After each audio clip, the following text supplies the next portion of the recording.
আগের ভিডিওতেই তোমাদের সঙ্গে শেয়ার করেছি আনন্দবাজারের সকাল, আর এখন তোমাদের ঘুরে দেখাবো আমাদের স্বপ্নের আনন্দবাজারের সন্ধ্যা। দেখতেই পাচ্ছ প্রচুর মানুষের ঢল নেমেছে, আর এখানে দেখো বিভিন্ন রকমের স্টলও বসে পড়েছে। বিভিন্ন ভবনের স্টুডেন্টরা, বিভিন্ন ডিপার্টমেন্টের স্টুডেন্টরা স্টল দিয়েছে। আর এইটা হচ্ছে আমাদের বিনয় ভবনের স্টল, বিনয় ভবনের এডুকেশন ডিপার্টমেন্ট, আমার ডিপার্টমেন্ট। তো তারপরে দেখো চলে গিয়েছিলাম একটা অন্য ডিপার্টমেন্টের স্টলে, যেখানে হাতের তৈরি বিভিন্ন রকমের জিনিসে তারা স্টল দিয়েছিল।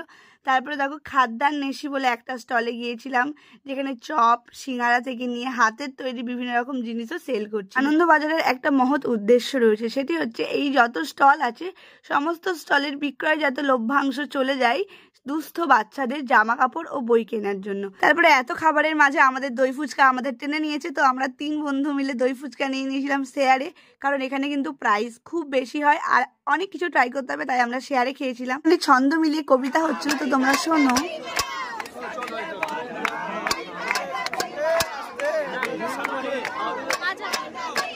বেশ সুন্দর সাজো সাজো রব।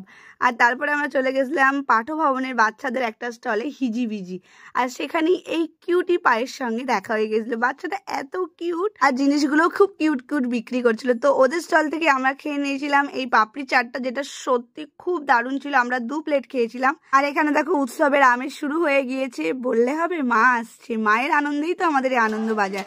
তো তারপরে আমরা জোর নাচানাচি করেছিলাম, খুব মজা হয়েছিল। তো এইভাবেই আমাদের আনন্দবাজারটা কাটলো। তোমাদের কেমন লাগছে আমার এই ছোট্ট মিনি ব্লগটা অবশ্যই কিন্তু কমেন্টে জানিও, আর ভালো লাগলে একটা লাইক দিয়ে দিও, আর চ্যানেলটাকে প্লিজ সাবস্ক্রাইব করে দিও। তো আজকের মতো বাই। আগের ভিডিওতেই তোমাদের সঙ্গে শেয়ার করেছি আনন্দবাজারের সকাল, আর এখন তোমাদের ঘুরে দেখাবো আমাদের স্বপ্নের আনন্দবাজারের সন্ধ্যা। দেখতেই পাচ্ছ প্রচুর মানুষের ঢল নেমেছে, আর এখানে দেখো বিভিন্ন রকমের স্টলও বসে পড়েছে। বিভিন্ন ভবনের স্টুডেন্টরা, বিভিন্ন ডিপার্টমেন্টের স্টুডেন্টরা স্টল দিয়েছে। আর এইটা হচ্ছে আমাদের বিনয় ভবনের স্টল, বিনয় ভবনের এডুকেশন ডিপার্টমেন্ট, আমার ডিপার্টমেন্ট। তো তারপরে দেখো চলে গিয়েছিলাম একটা অন্য ডিপার্টমেন্টের স্টলে, যেখানে হাতের তৈরি বিভিন্ন রকমের জিনিসে তারা স্টল দিয়েছিল।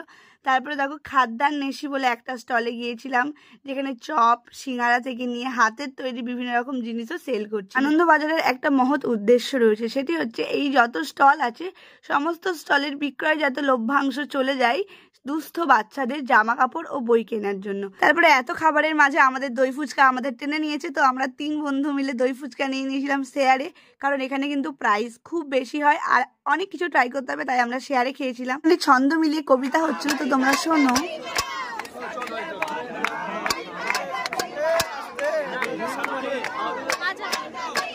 বেশ সুন্দর সাজো সাজো রব। আর তারপরে আমরা চলে গেছিলাম পাঠভবনের বাচ্চাদের একটা স্টলে হিজিবিজি।